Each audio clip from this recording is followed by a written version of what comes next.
Hello, check mic. Hello, test mic.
Okay na ba?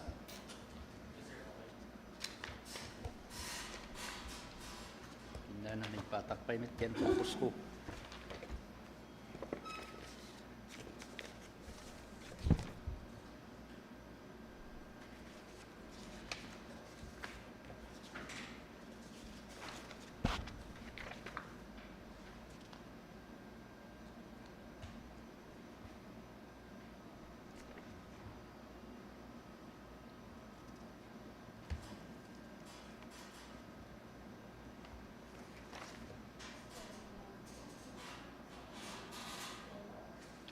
Lima niya, tiga. Lima. So, good morning again. Today, May 26, 2026, we have 5 infra project to be for bid opening. It is our procurement activities for today.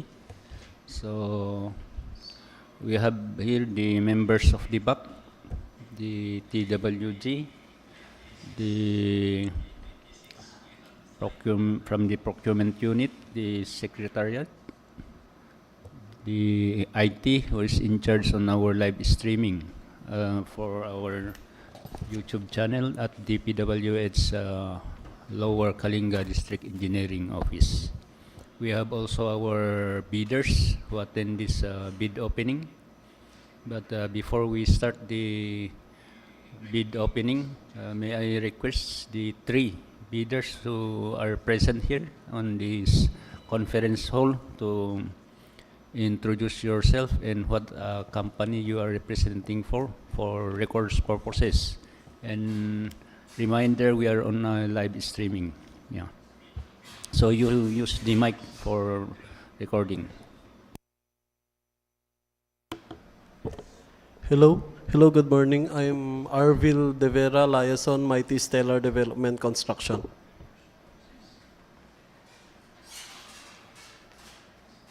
Hello, I'm Charmaine Potten, liaison from CKD Builders and Design.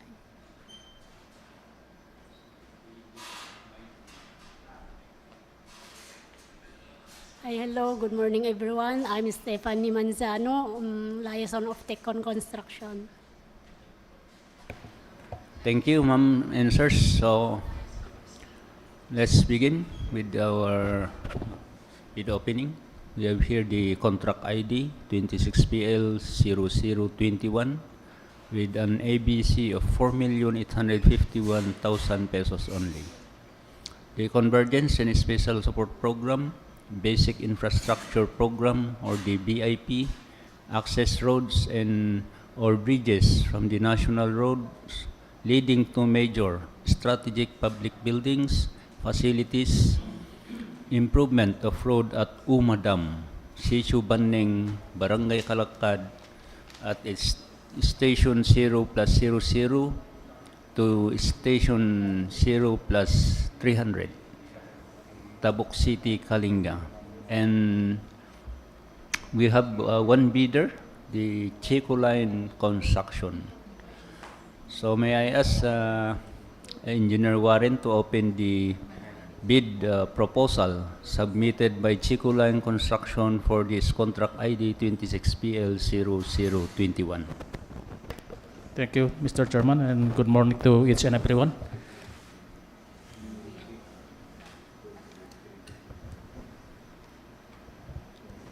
So I have with me the bid proposal submitted by Chico Line Construction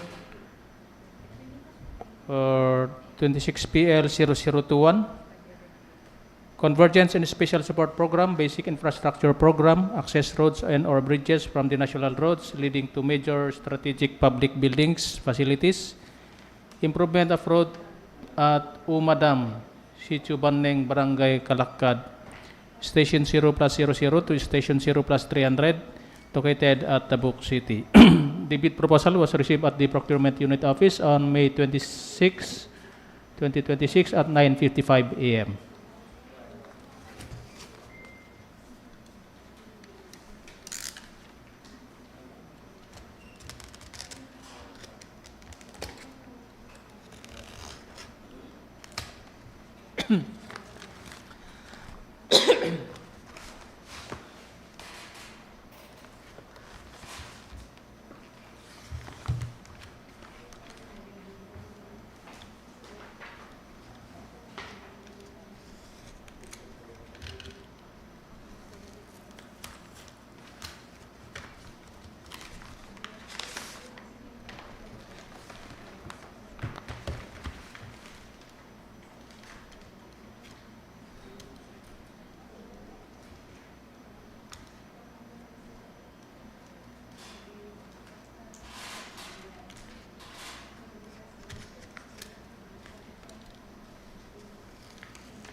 For the technical documents, tagging and page numbering, complying. So first we have the Certificate of PhilJobs Registration, Platinum membership, valid until November 10, 2026.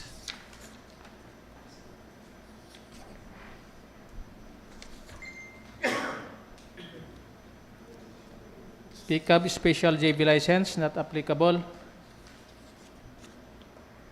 Bid securing declaration in the form of bid security in the form of bid securing declaration, duly signed and notarized. Duly signed organizational chart with Lex Vine Alpine C. Cosagon as the authorized managing officer. And at the same time, the project manager. Amiros B. Dangiwan as the project engineer. John Ray G. Lagayon as the materials engineer. Christine Jane T. Maranca as the safety officer.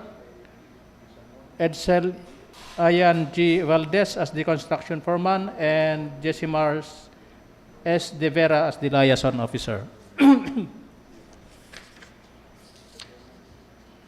We have the duly signed contractors list of key personnel.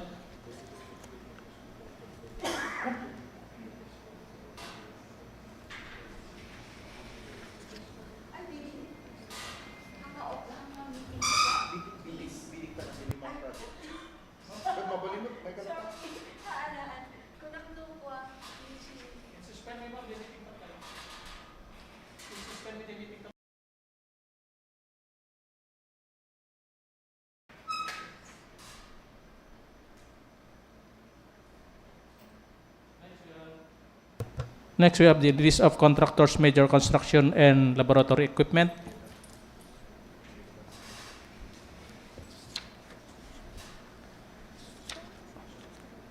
Omnibus sworn statement. An omnibus sworn statement executed by Lex Vine Alpine C. Cosagon, of legal age, married Filipino and with residence at Bagumbayan, Tabuk City, Kalinga, stating that Lex Vine Alpine C. Cosagon is the sole proprietor or authorized representative of Chico Line Construction with office address at Purok 5, Bulanao, Tabuk City, Kalinga. That as the owner and sole proprietor or authorized representative of Chico Line Construction, Lex Vine Alpine C. Cosagon has the full power and authority to do, execute, and perform any and all acts necessary to participate in the bidding for 26 PL 0021, that Chico Line Construction is not blacklisted or barred from bidding by the government of the Philippines or any of its agencies, offices, corporations, or local government units, foreign government, or foreign or international financing institution whose blacklisting rules have been recognized by the CPPB. That each of the documents submitted in satisfaction of the bidding requirement is an authentic copy of the original, complete, and all statements and information provided therein are true and correct. That Chico Line Construction is authorizing the Hope or its duly authorized representative to verify all the documents submitted. That the Chico Line Construction and its spouse are not related by consanguinity or affinity up to the third civil degree to the head of the procuring entity, procurement agent, if engaged, end user or implementing unit, project consultants, head of the project management office, or the members of the bids and awards committee, the technical working group, and the BAC secretariat. That it is understood that failure to faithfully disclose its relationship with the HOPE, members of the BAC, TWG, and the BAC secretariat, the head of the project management office or the end user unit or implementing unit, and the project consultants of the procuring entity or of the procurement agent by consanguinity or affinity up to the third civil degree, as well as its submission of beneficial ownership information containing false entries shall be subject to blacklisting under Section 100 of the IRR of RA 9 number 1 or 12009 without prejudice to criminal and civil liabilities under applicable laws, including their accessory penalties, if any. That Chico Line Construction complies with existing labor laws and standards. That Chico Line Construction is aware of and has undertaken the responsibilities as a bidder. that G-Line Construction did not give or pay directly or indirectly any commission, amount, fee, or any form of consideration, pecuniary or otherwise, to any person or official, personnel, or representative of the government in relation to any procurement project or activity. That in case advance payment was made or given to G-Line Construction, failure to perform or deliver any of the obligations and undertakings in the contract shall be sufficient grounds to constitute criminal liability under existing laws. Signed, Lex Vine Alpine Seacos Agon, and duly notarized. Next, we have the list of all ongoing contracts, including those already awarded but not yet started. Statement of single largest completed contracts. NFCC computation.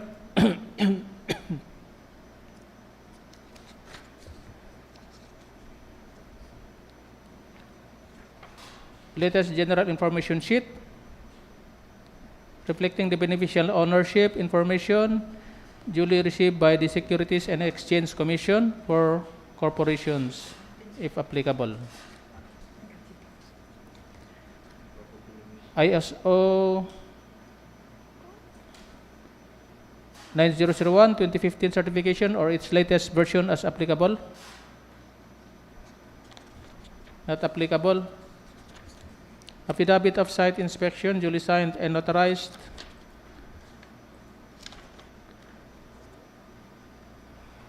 DTI certificate of registration valid until March 5, 2029. Mayor's permit valid until December 31, 2026.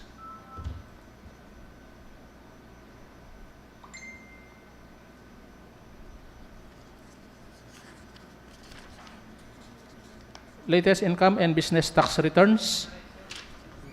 Tax clearance valid until October 21, 2026. PCAB license with a validity period from July 30, 2025 to July 30, 2026. Audited financial statement.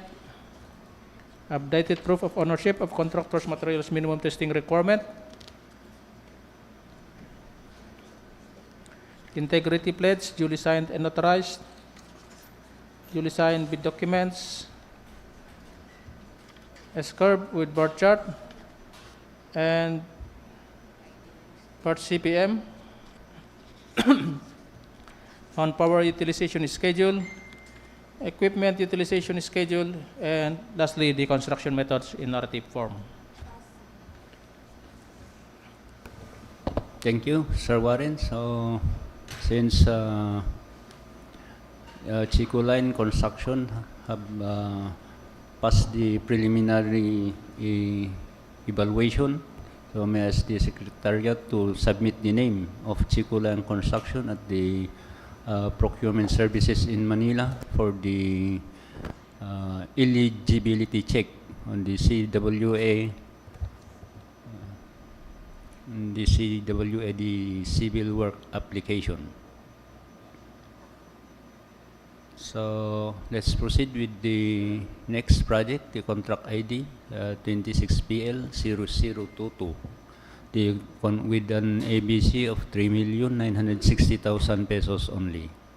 The Convergence and Special Support Program, the BIP, Multipurpose Buildings, Facilities to Support Services, Construction, Completion of Multipurpose Building, Balay Tibago, Barangay Magsaysay, City of Tabuk, Kalinga. And we have one bidder, the Tecon Construction. So may I ask again Engineer Warren Liwaliw to open the bid proposal submitted by Tecon Construction for this particular contract ID 26PL0022. Thank you, Mr. Chairman.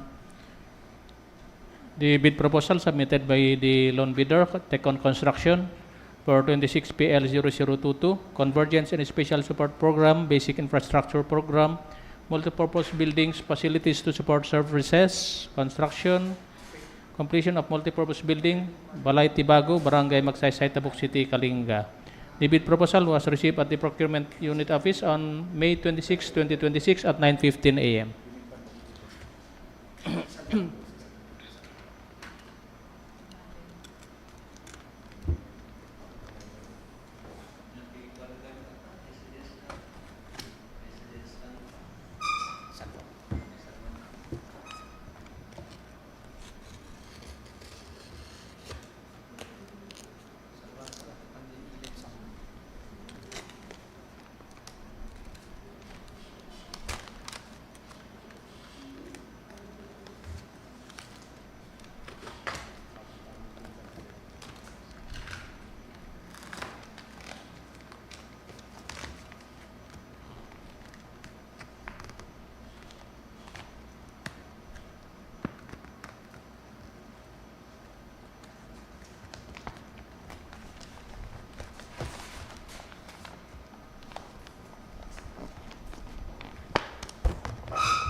going to open the original copy of the bid proposal.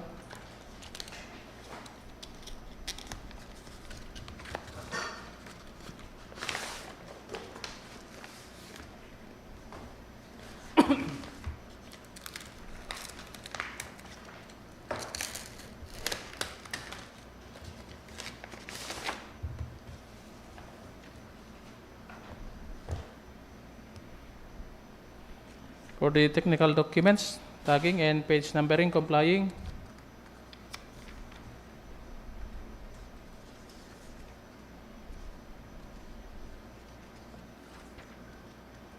First, we have the certificate of PhilJobs registration valid until February 16, 2027.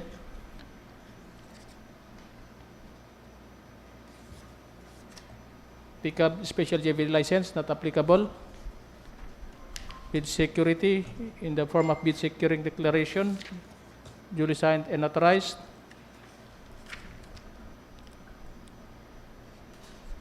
Duly signed organizational chart with Joel L. Tickney as the authorized managing officer, Divina R. Tickney as the finance manager, Joel L. Tickney as the project manager, Greg P. Kadalig as the project engineer, Vince Ryan E.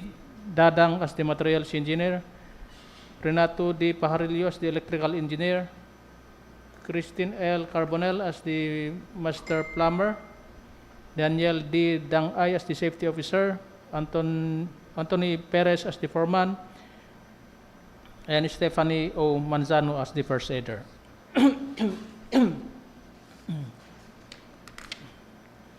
The duly signed contractors list of key personnel.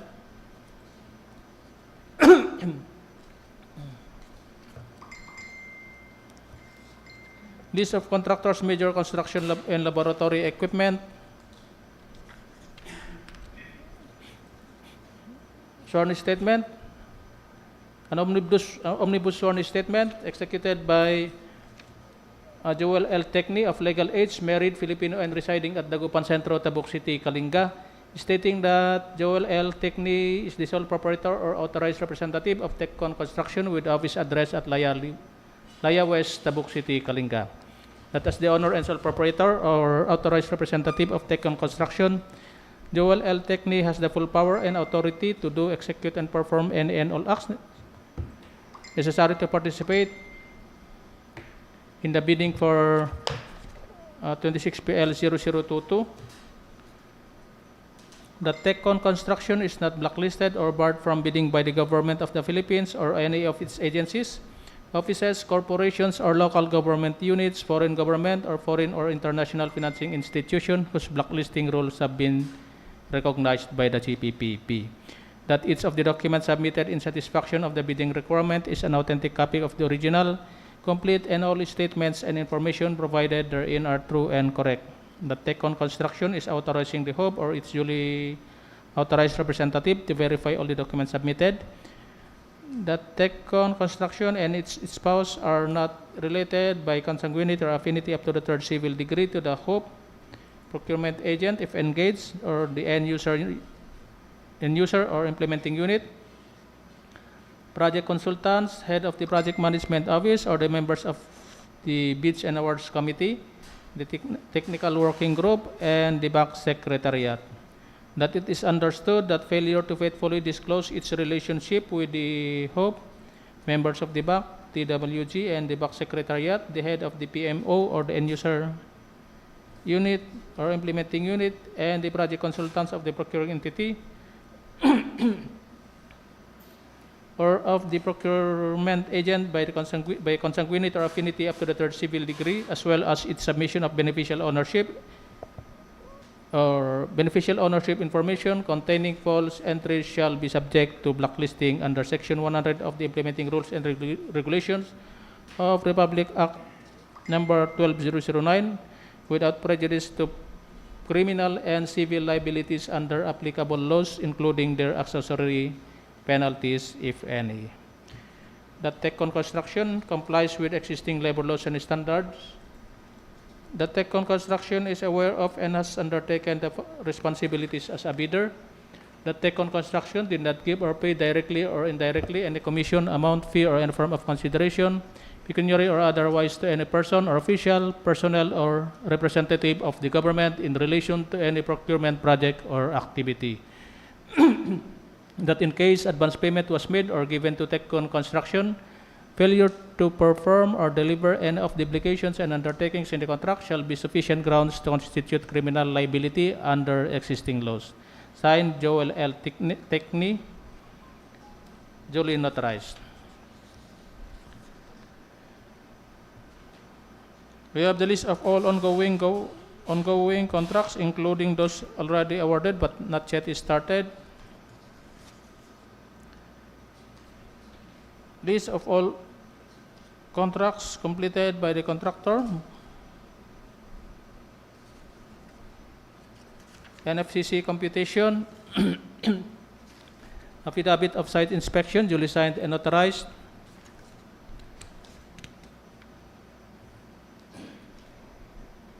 DTI registration certificate, valid until November 27, 2027.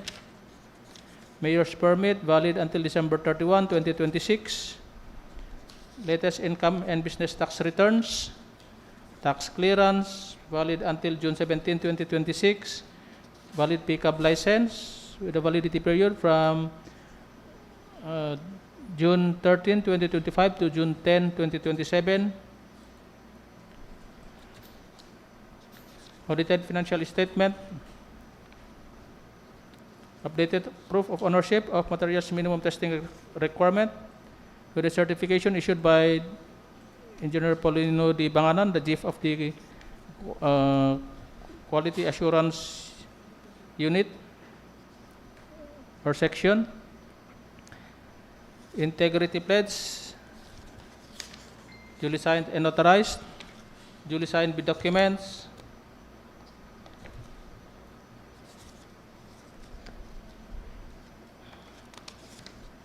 S-curve with bar chart and part CPM. Manpower utilization schedule, equipment utilization schedule, and construction methods in narrative form.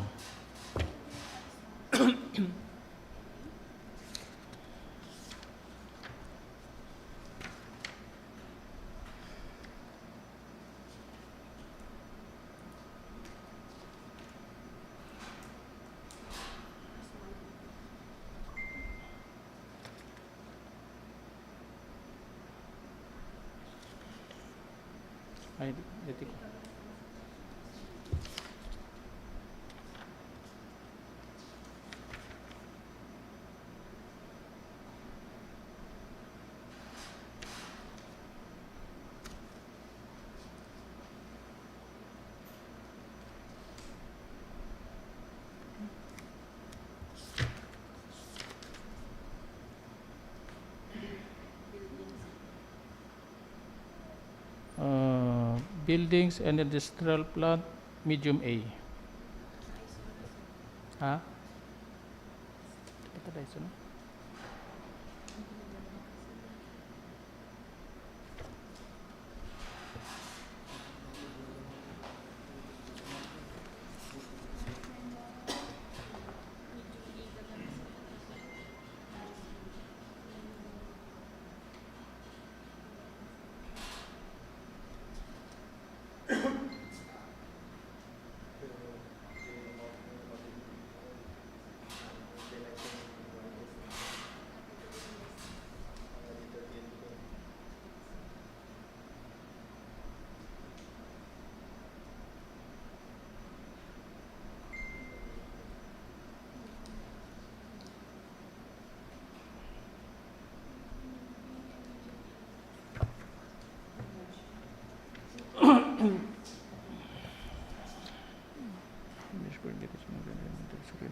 Wait lang, ulit ako man DJ ka.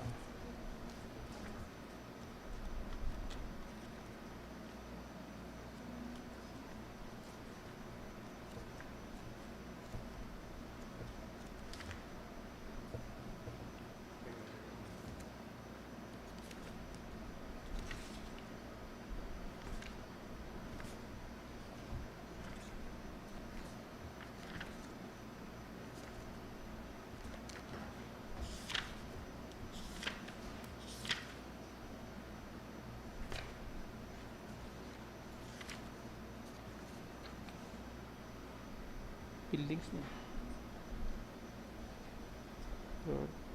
Road, highway, medium A, structure and bridges, irrigation and flood control, medium A, building and industrial plant, medium A.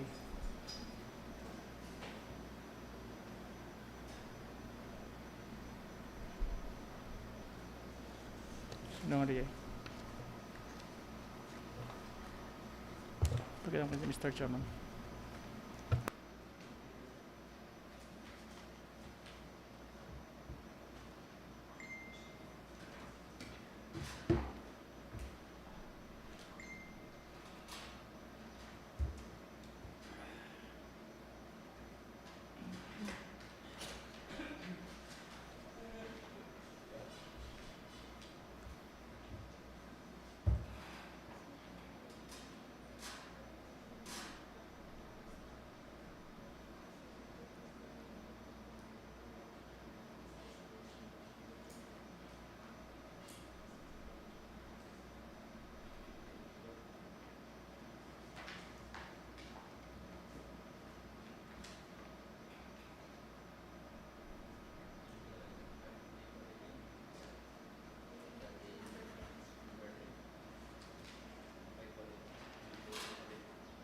TISO.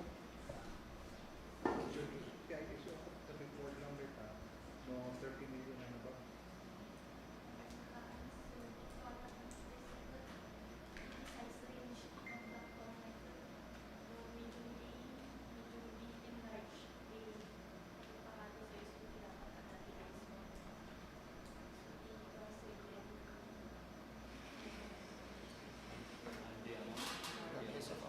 Regardless of amount. Basta medium A. Sinong pwede ko? Alam na, pwede ba?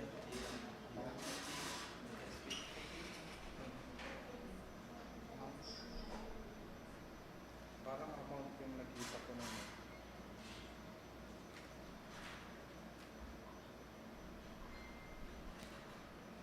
Ikang paligay, pero wala.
Simul ko din.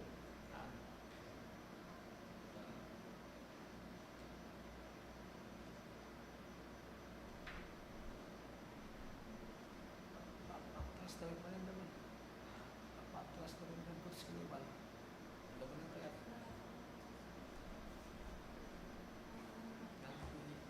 Ipak category launch. Sambut ko. Siya yung may tafifigat ko. Sakto lang. Tinawag ng asawa, Fabio Cosi. Kaya mo kung inuundan yan niya sa lukas. Fasan na one, no?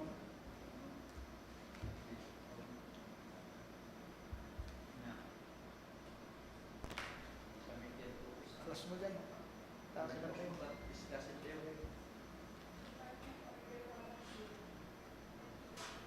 Tapos i-com ko man si Equa man ay di 30 million and above. Pagkapayin.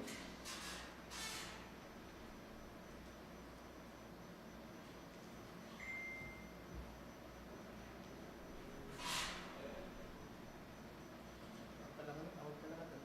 Tamko. Department ng Galing sa old age. Taon na sana din. Kita din lang. Kidneys.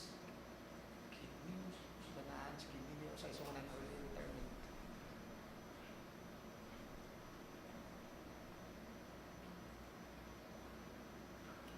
May siya nakaka-permisyonan. Libat ang sila na farong na tingnaling alin na. First stroke mo na yun siya.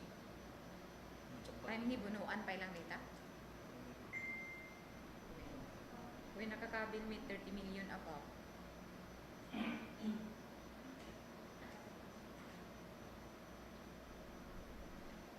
So, licha mo. Mayroon siya nagpijag pa din ng permission.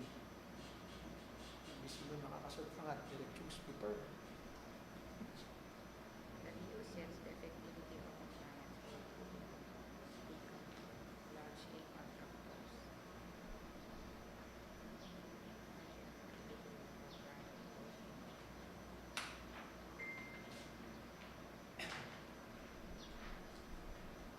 Kita may kita. Oh. Na may pagbisan. More than 30 million. Large A contractors.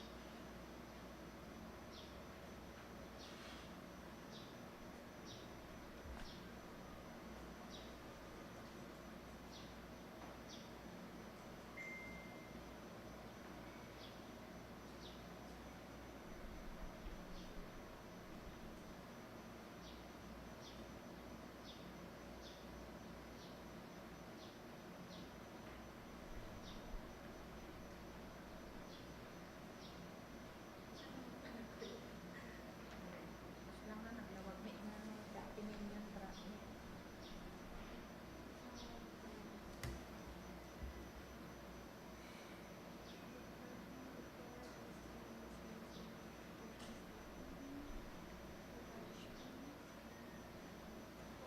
To provide said contractor sufficient time na obtain certification.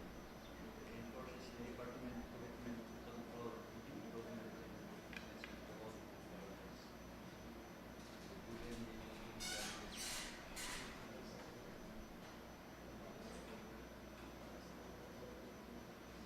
adapt employing ISO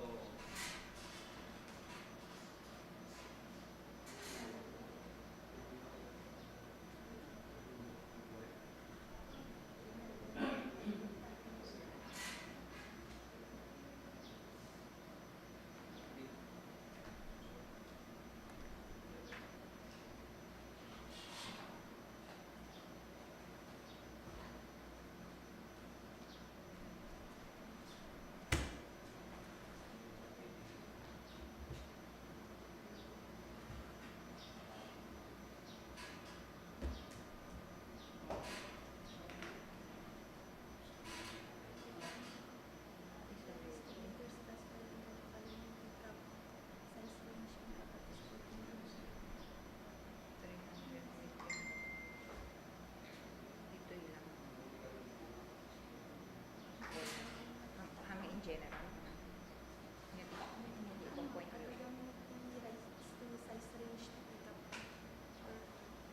sumuro di sumaje gusto nimday tiba inya ti size ti ganda nagpola na ti medium A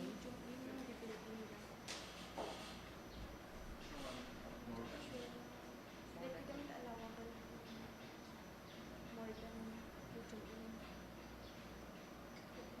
in.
nag-foldahan ng ganinin, sir.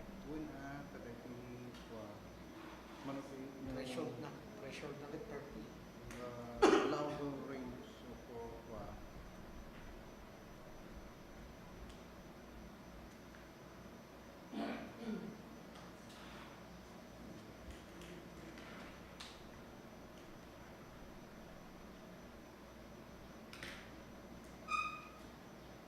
kita naman i-range na ito medium A, baka mo ito ikuha na. Sorry, I-range sir. na. So, sir.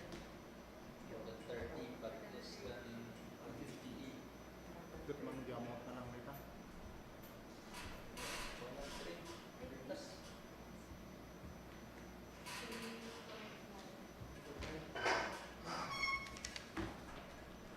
Three. Four ko na mata.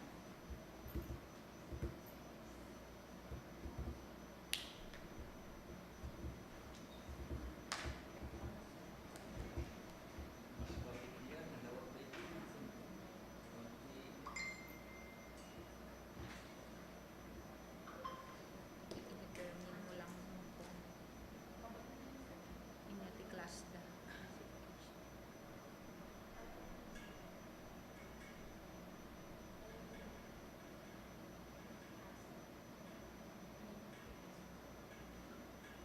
Okay.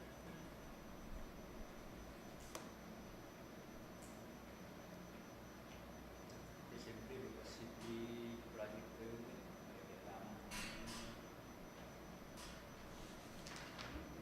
Tapos yung medium A, so na, this is the range.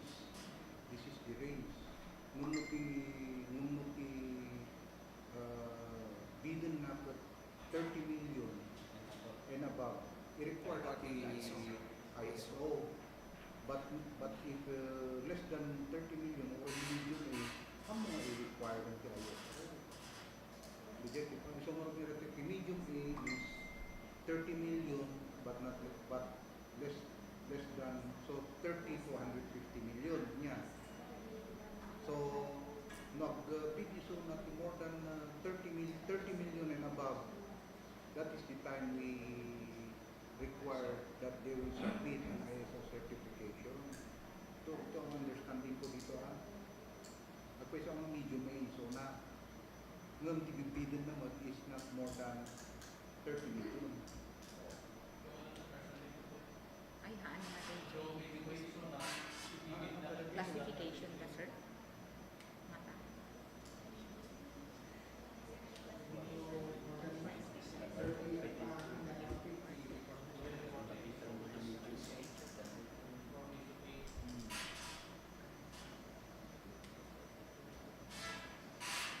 On the other hand, Ticab. you interpret mo Parang sa also Ticab nila mismo yan eh. Like large even.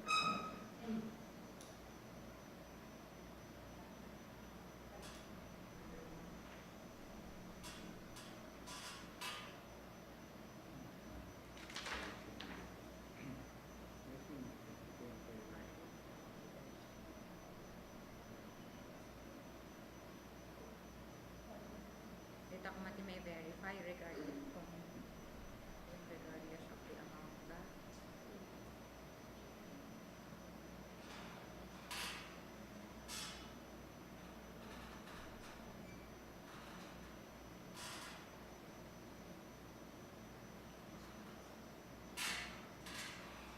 may sana mo dito niya.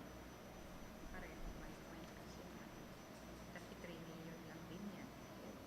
Nung mo that medium B, this is the range sana, 30 million to 150 million. Dapat ISO na sila. Nagatid ba kayo ng pre-bid conference? Sino tipong titik ko? Nagatid ka pre-bid conference? Ito yung ano, tipong bumanin nga pa. Kasi hindi ninyo alam ang mga department orders. It's only in the pre-bid conference that we will give you the updates on the department orders. Iba na ngayon ang 12009, ang 9184 ang ina-apply natin. New Government Procurement Act under RA 912009. nag-value amin the provisions pati ito pa ti attachment value na naganan yung omnibus rules omnibus statement nag-value na dati 10 yan ngayon 11 na yata hindi nyo alam yan kami ang nakakaalam kaya nga sa pre-bid conference doon namin sinasabi na ito yung bago ngayon alam ba ninyo na ang medium A, ang ARC niyan is more than 30 million but not less than 150 million required. Ang ISO certification, amo yun yan. Hindi nyo alam. Kasi hindi ka nag-attend ng pre-bid conference. Ito ang sinasabi ng department order. Pag medium A ka, ang ARC mo should be 30 million but not less than 150 million. But less than, so meaning ang range is 30 to 150 million. But the general concept na natin ng medium A ka, you should attach a ISO certification. But dito ini ko dito Tekon construction is under medium A. For building, lahat na medium A. Asan ang ISO certification yun?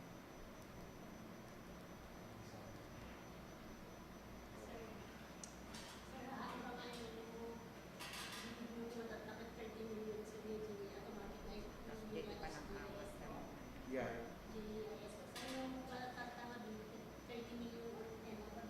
Isot interpretation mo diay.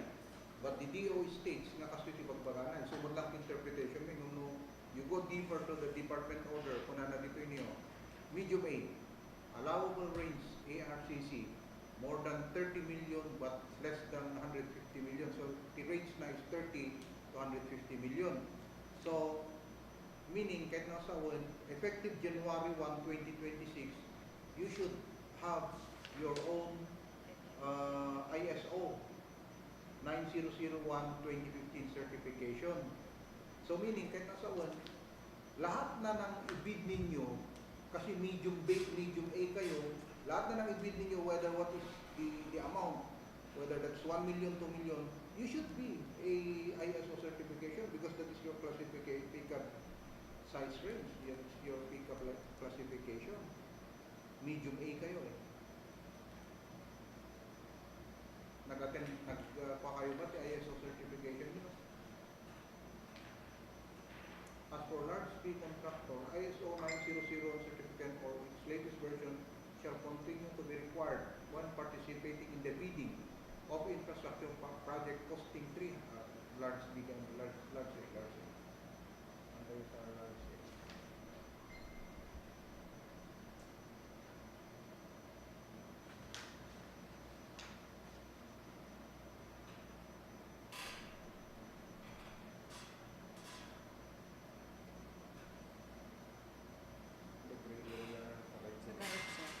Area na nakalito. Sa Nautica basta nga basis, yung you are bidding, ano lang, Medium A ka nga peso, but you are bidding less than 30 million.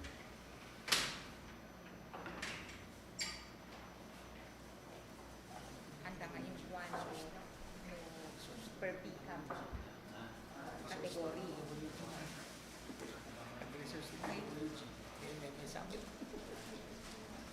Anyway,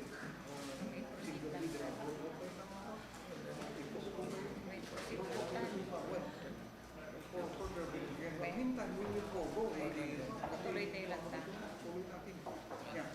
Okay. So, go out talaga ng the learning lesson. Kasi, very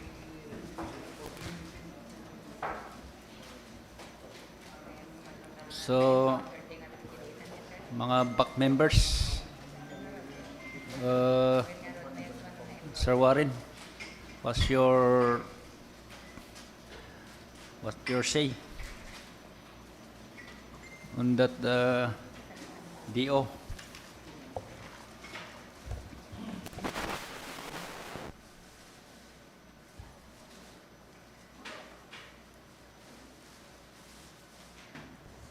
Yes, Mr. Chairman. Though the contractor is under the category of medium A and he is required to have ISO certificate, the project is bidding is only 3.9 million. So I don't know if we are going to require the ISO.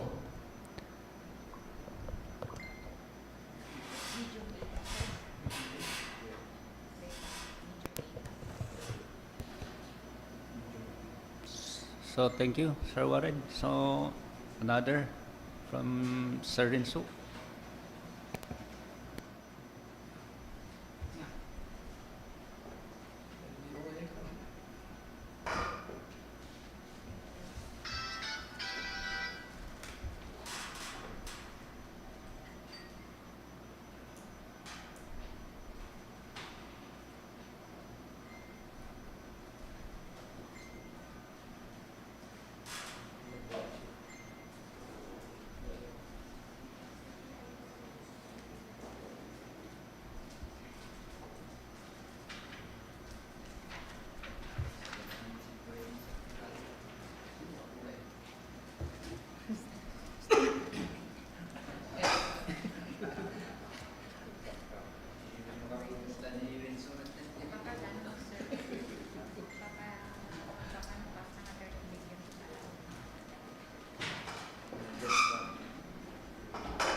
Yes,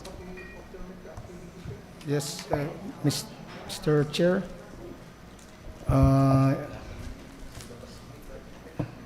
What I understood from this department order, although the contractor is at medium A, has a pickup license of medium A, but what I see in the department order, for medium A, allowable range of contract is more than 30 million but less than 150 million.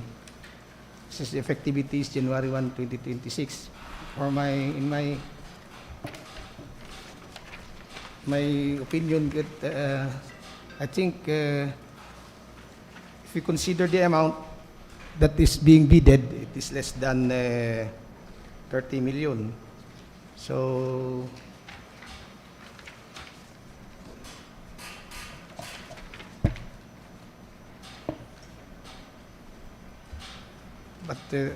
so I think we can consider the contractor for what others. If you see the range, the amount is less than 30 million.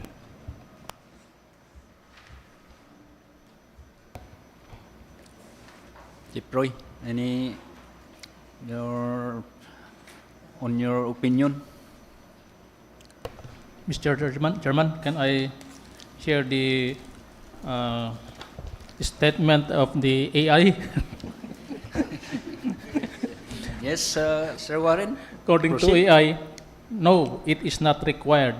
An ISO 9001:2015 certification is only mandatory for medium A contractors if the project's approved budget for the contract exceeds 30 million.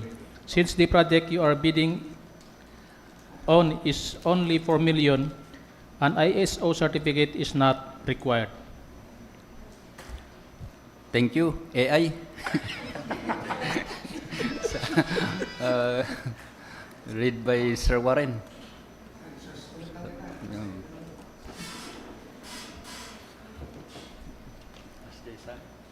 So let's have a back rule. So even me, that's my understanding on that DO. Anyway, the contractor is a lone bidder, so let's proceed with the opening of the the submission of the name of TechCom Construction to the procurement services in Manila for the eligibility check. And anyway, we have a TWG to further verification or clarification on that particular DO. So I ask this. So since the TechCon construction have passed the preliminary evaluation or examination